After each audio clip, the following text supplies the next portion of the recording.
17 minutos pasaron de las 12 del mediodía. Les pido disculpa a todos por todos los errores que cometo en mi dicción, pero la verdad que el resfrío y la garganta me están complicando bastante la locución. Le voy a dar la bienvenida a dos hermosas mujeres que están hoy aquí con nosotros. Mientras tanto les cuento que está haciendo la interpretación en lengua de señas en este momento Lidia Maciel, que está reemplazando hoy a Elizabeth y acompañando a Flavia, que hoy nos está visitando. Quiero presentar entonces a Victoria Velotti y a la licenciada Marcela Ciccioli. ¿Qué tal? ¿Cómo están? Hola, ¿cómo estás? A pesar de la complicación del tráfico, pudieron llegar. Sí. Sí. Fue difícil, ¿no es cierto? Fue complicado.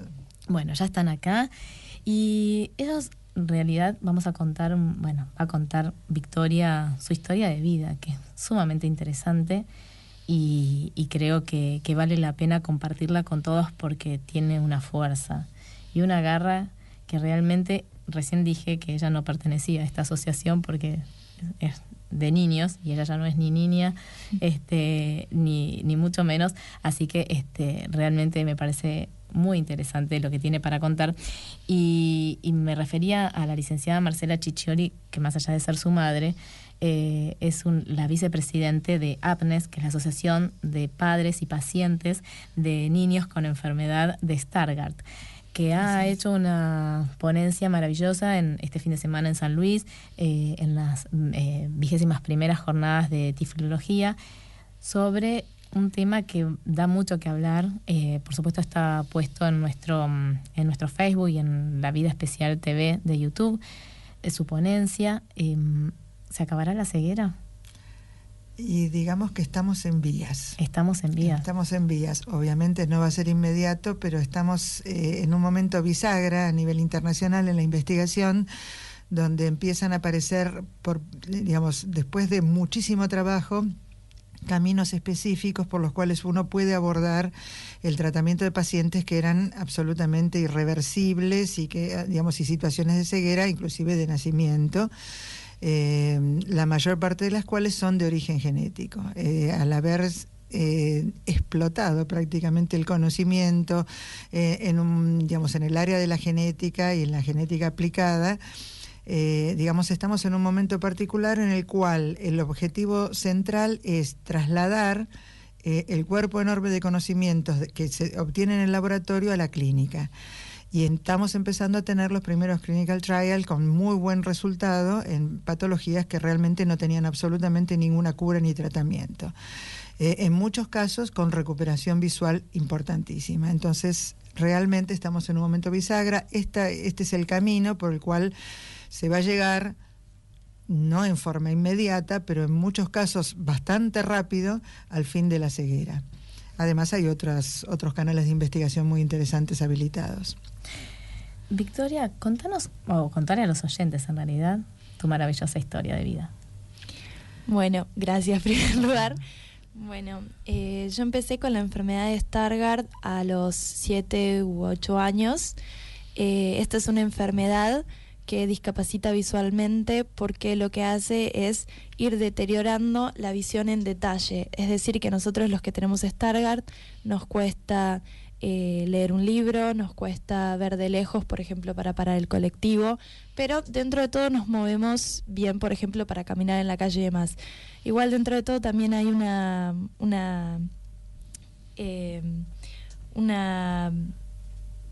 variante del Stargardt que también puede afectar la visión periférica, que es la que nosotros usamos para ver los objetos en general sin ver los detalles, que es el fundo flavinaculatus. Bueno, yo en mi caso tengo solamente afectada la visión en detalle y como esto es una enfermedad que va progresando, cuando empecé a los 7 años empecé con una pérdida muy chiquita, que como soy alta me sentaba muy atrás en el aula. Y de golpe mi mamá empezó a ver que cuando copiaban los cuadernos cambiaba las letras parecidas, como la H por la B larga o por la L, que cuando uno es chiquito copia letra por letra. Pero después me preguntaban y yo la sabía escribir la palabra, entonces no les quedaba muy claro por qué las había copiado mal. Bueno, así empecé una peregrinación por oftalmólogos, porque además de todo, Stargardt es una enfermedad poco frecuente, es decir, que tiene una muy baja incidencia poblacional de alrededor de una persona cada 10.000 personas, ¿no? Sí. Bueno, y entonces los primeros oftalmólogos no supieron detectármelo. Mi oftalmóloga, que además era retinóloga infantil, es decir, y esto es una enfermedad de la retina, tampoco pudo verla, pero por suerte, por hacer una consulta con el oftalmólogo, que era en realidad de mi abuelo, que es un especialista en este tipo de cosas, nosotros llegamos en realidad sin saber bien qué era. Pudimos hacer una consulta con él y en el primer fondo de ojos me diagnosticó que tenía alguna retinopatía y que le parecía que podía llegar a ser Stargardt. Hice los estudios y tenía Stargardt. Igual, más allá de eso, en un primer momento me recetaron anteojos que no eran los que yo tenía que usar. Los usaba y en algún punto me empezaron a desfavorecer para ver, porque eran anteojos que no necesitaba. Y suele pasar en estos casos con este tipo de enfermedades que son difíciles de detectar, que los médicos no creen que el paciente está diciendo la verdad cuando mira el cartel y dice que no llega a ver tales letras. Entonces esta famosa oftalmóloga, retinóloga, me dijo que yo estaba mintiendo porque no quería usar los anteojos, y no era el caso, los anteojos me hacían peor todavía. A todo esto se sumaba que iba perdiendo de a poquito más visión central, empecé a sentarme más cerca del pizarrón. Primero, bueno, igual pude copiar del pizarrón hasta los 12 años. Después, bueno, tuve que empezar ampliándome, haciendo más grande las letras de los textos que tenía que leer, de las pruebas, teniendo un poquito más de tiempo para hacer las pruebas porque tenía que tardar más tiempo en leer y demás. Y bueno, fue así como a partir de ir avanzando la enfermedad me tuve que ir adaptando después a usar distintas ayudas ópticas que se usan en este tipo de casos, como lupas, como telescopios para ver de lejos, por ejemplo, para copiar del pizarrón. Por ejemplo, también hoy en día uso un programa de computadora que me permite escanear los textos y así poderlos ver bien en grande en la compu y escucharlos también por una voz que me los lee. Y bueno, así hoy en día estudio la carrera de letras en la UBA. Bueno, ni más ni menos. sí.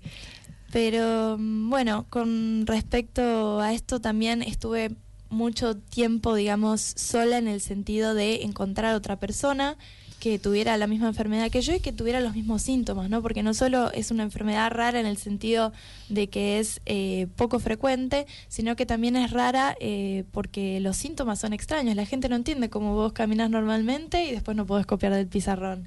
Ves que te llaman haciéndote una seña y, no sé, se te cayó algo chiquito al lado y no lo estás encontrando. Es una enfermedad que confunde, pero bueno, esto es todo lo que tiene que ver con la baja visión, que es un tipo de discapacidad visual que es poco conocida a pesar de que es mucho más frecuente que la ceguera. Uh-huh. Bueno, a los 18 pude encontrar esta asociación de Stargardt Arnes que estaba recién formándose con otros chicos con la misma enfermedad, que fue una locura encontrarme gente de mi edad que tuviera lo mismo. Y bueno, y empezamos toda una larga trayectoria haciendo cosas en función de hacer visible a la enfermedad y de ver cómo podemos aportar a la cura y demás. Uh-huh. Contanos, ¿y cómo te sentías vos con esto? Que si bien vos decís, la gente no entendía de que hay cosas que podía ver y otras cosas que no podía ver, ¿cómo lo sentiste vos como la inclusión con tu gente, con tus amigos, con tus compañeros de colegio? ¿Cómo lo viviste esa etapa?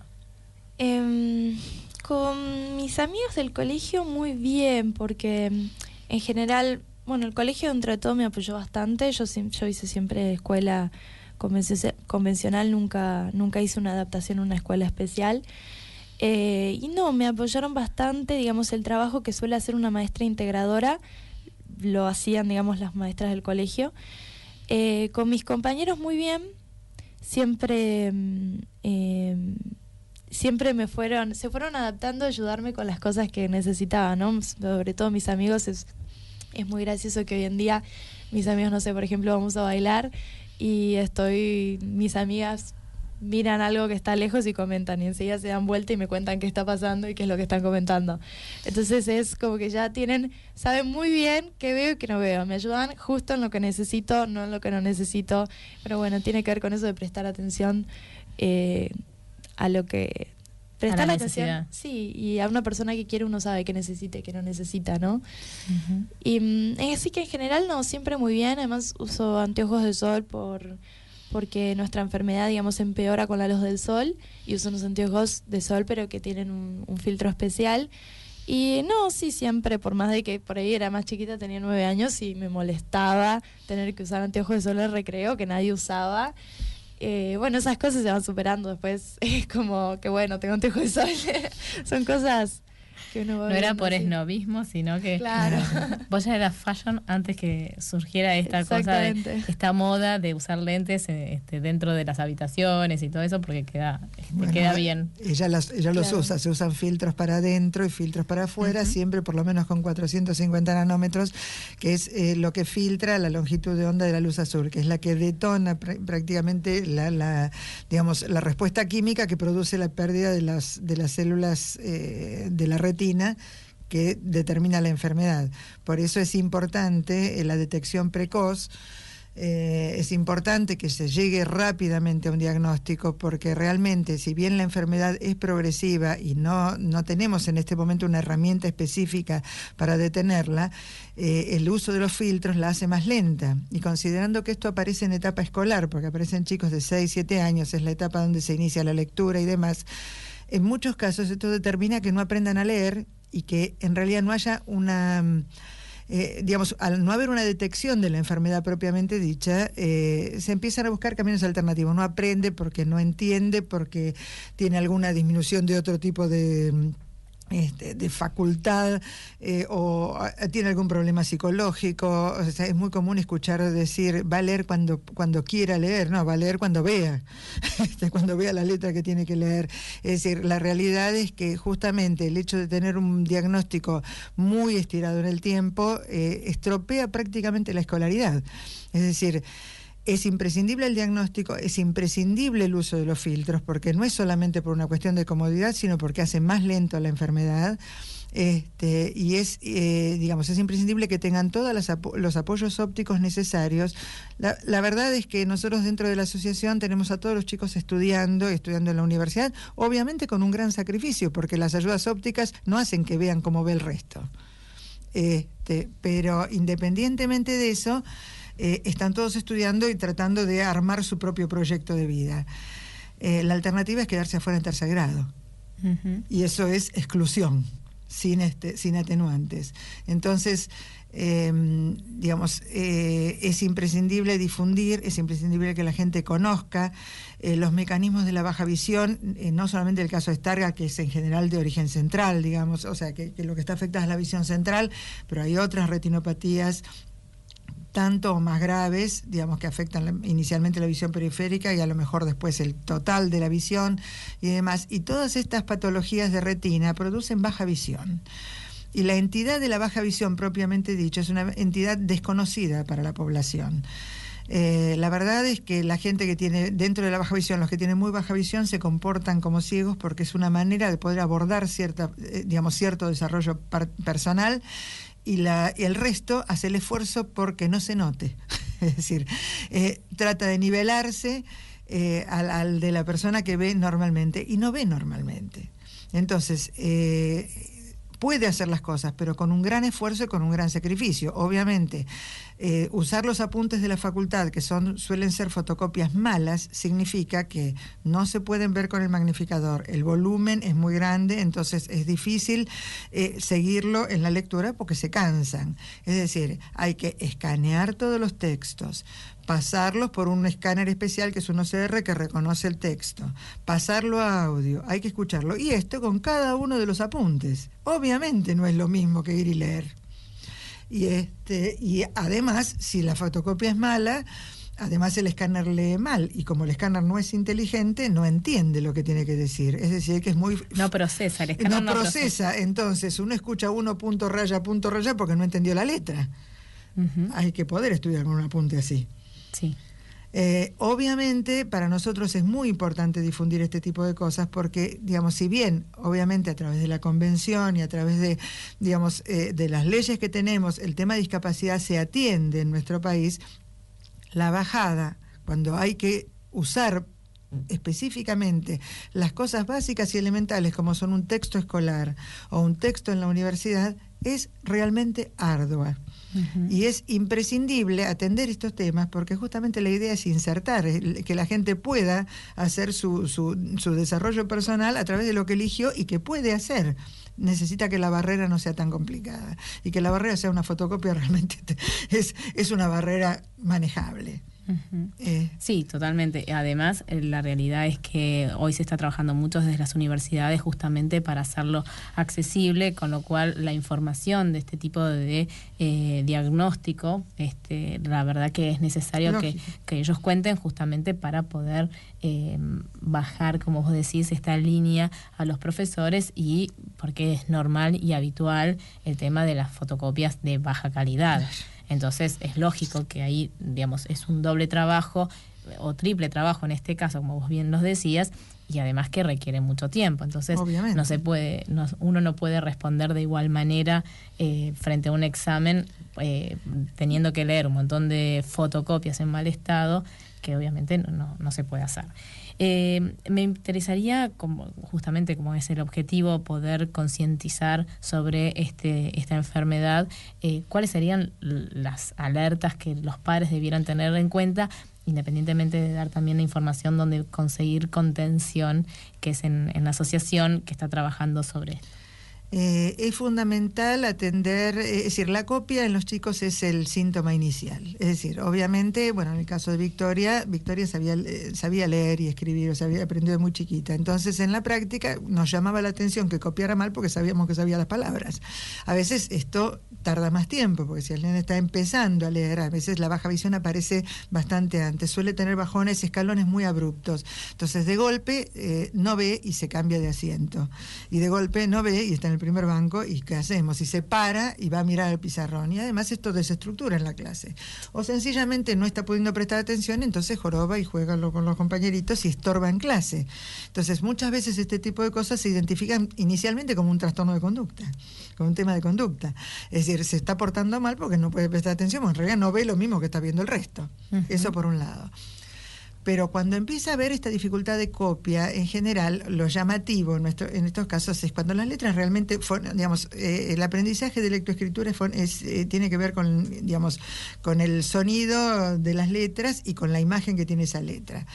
No es lo mismo cambiar una L por una Y, que nosotros pronunciamos igual, que cambiar una L por una H, que no tiene nada que ver digamos, en cuanto al sonido. Entonces ahí es cuando empieza a llamar la atención por qué ese cambio, es decir, ese cambio solo porque es parecida y no puede discriminarlas. Además, cuando las letras están muy juntas, se le mezclan, se le mueven, es como estar viendo fuera de foco. Esta es una mala explicación, seguramente Victoria me va a corregir esto, pero digamos es una forma de bajarlo para que se entienda qué es lo que está pasando. Es como que esto se mueve, está fuera de foco, se toma de distintos puntos porque la parte central, que es la que discrimina, es la que no está viendo. Es decir, se está salteando esa información. Entonces, en la consulta al oftalmólogo es obviamente la toma de agudeza visual, que suele ser una situación bastante difícil de pasar, sobre todo cuando los chicos van viendo que eso va cambiando con el tiempo, es decir, van viendo que cada vez es menos, entonces eso suele ser muy traumático. Pero la toma de la agudeza visual es, en estos casos, imprescindible para tener un estado de situación. Y esta enfermedad no se corrige con anteojos, no hay ninguna lente que pueda corregir.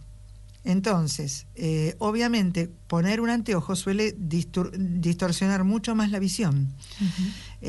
Por eso es que no quieren usar los anteojos, o que usan el anteojo y ven peor, o sea, y ven el cartel peor y ven menos letras que sin los anteojos, aunque les dé mucho esfuerzo tratar de enfocarlas sin los anteojos. Cuando pasa esto y el fondo de ojo en los chicos chiquitos se ve normal o casi normal, el oftalmólogo debe derivar al retinólogo.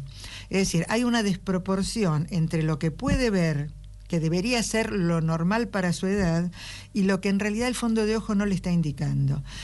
Antes de mandarlo al psicólogo, antes de ver si es que hay algún problema en la casa, antes de ver si hay algún problema con la maestra, lo primero que hay que hacer es descartar lo orgánico. Y el estudio es claro, la fluorangiografía es clara en estos casos, porque si bien no hay todavía una acumulación enorme del material que se acumula en las retinas de estos chicos, ya la angiografía da un patrón que es diferente del normal, que a lo mejor en el fondo de ojo no se ve porque no tiene mucha acumulación porque son chiquitos. 10 años después esto es absolutamente claro en la visión del fondo de ojo, pero se perdieron 10 años de atenderlo. Uh-huh. Entonces es necesario incorporar la idea de que si hay una desproporción entre lo que se ve, digamos, entre lo que el chico ve y lo que el profesional no encuentra en un fondo de ojo que parece normal, hay que hacer el estudio. Eso para empezar. En segundo lugar, y esto lo aclaro desde ya, porque es muy común, como los chicos tienen digamos, esto es un defecto en un transportador de membrana, bueno, no vamos a entrar en la cuestión específicamente química, qué es lo que está fallando a nivel químico, pero la realidad es que el producto que se acumula es un derivado de la vitamina A. En estos chicos no se puede suplementar vitamina A. Es imprescindible que esto se sepa, porque, digamos, si bien la vitamina A es necesaria para hacer el ciclo visual y para otros procesos del organismo, la única que tienen que tomar es en la que comen normalmente, porque es el producto que se acumula y que no pueden eliminar. Es decir, suplementar con vitamina A empeora la enfermedad, la acelera la progresión. Lo aclaro porque es muy común que en todas las patologías de retina se dé vitamina A porque se supone que mejora la visión, pero en este caso la empeora, claramente la empeora. Por eso es necesario el diagnóstico. Llegar lo antes posible a un diagnóstico que permita manejarnos dentro de los cánones de lo que podemos hacer. Y si Dios quiere, y con viento a favor, estamos en muy buen camino, porque el Stargen, que es una terapia génica para la enfermedad de Stargardt, se está probando ya en humanos con muy buen éxito. Obviamente todavía estamos a nivel experimental, pero si Dios quiere, el año que viene cierra la fase experimental base, donde se analiza bioseguridad, y si todo está bien, podremos aportar el gen correcto. Y si todo va bien, no estamos hablando solamente de detener la enfermedad, sino de recuperar agudeza visual. Ni más ni menos. Y este tipo de terapias está apuntando a ese tipo de corrección en varias enfermedades que hasta ahora no tenían absolutamente ningún tratamiento y que determinaban ceguera o muy baja visión. Así que bueno, básicamente estamos tratando de que realmente la gente que tenga la duda de si está bien diagnosticado o no, que se acerque. Vamos a darle los datos de... La asociación, queda en Humboldt 1574, en Palermo, en Buenos Aires. Esa es la sede nuestra. ¿Página web?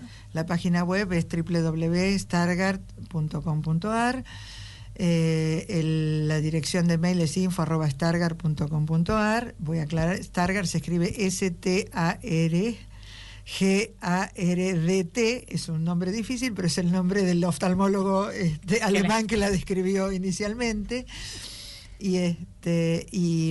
Bueno, la realidad es que para los pacientes es muy importante encontrarse con otras personas que entienden cómo ven y que ven igual que ellos. Pasarse tips, esto lo resuelvo de esta manera, esto lo resuelvo de otra, les cambia la vida encontrar a otro en la misma situación. Es un poco lo que contaba Victoria, ¿no es cierto? O sea, que no se encontró sola cuando justamente se reunió con estas otras personas que tenían su misma sintomatología, por así decirlo. Claro, sí. Mismo cuando entramos a la asociación, me acuerdo que lo primero que hice, porque empecé a ver que había chicos chiquitos con Stargardt, y se hacía modo de broma, lo llamamos así, que era el manual de instrucciones del uso del Stargardt, que es, digamos, toda una serie de tips que yo fui descubriendo sola, porque no se me ocurrió, y también porque antes, y porque tampoco hice una rehabilitación con una maestra integradora, que lo debería haber hecho.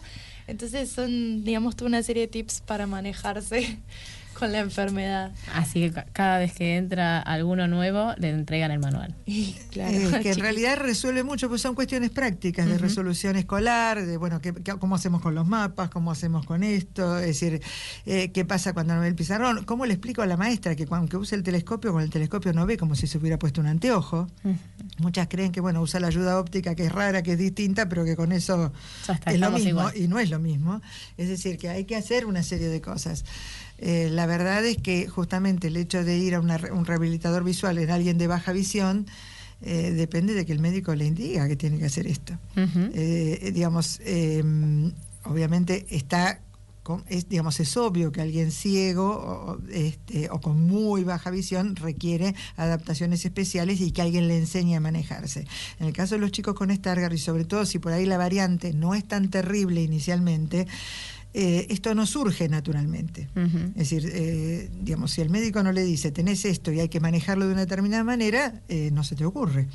No es algo que esté a la mano normalmente. Así que bueno, la idea es que se difunda el manejo de este tipo de patologías y que se acerquen, porque la realidad es que es importante que en vistas a las terapias posibles y a que nosotros en particular como asociación estamos tratando de que esto lo podamos tener acá, es importante que la gente realmente se sume y esté atenta, esté enterada, porque realmente en estas enfermedades poco frecuentes el capital humano son los pacientes. Totalmente de acuerdo.